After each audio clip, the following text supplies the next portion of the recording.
কি দিলে হয়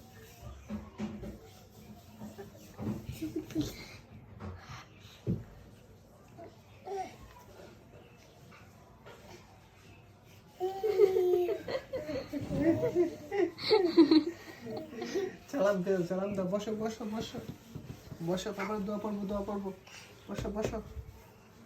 দোয়া পড়বো দোয়া আল্লাহুম্মা আমিন আল্লাহ 2 বস্তা টাকা দে 1000 টাকার নোট শুধু 2 বস্তা নেই চাইতে হলে বেশি করে চাইতে হবে আল্লাহুম্মা আমিন আমার আম্মুকে সুস্থ রাখো ভালো রাখো আর ভালো একটা জীবন সঙ্গী মিলাই দিব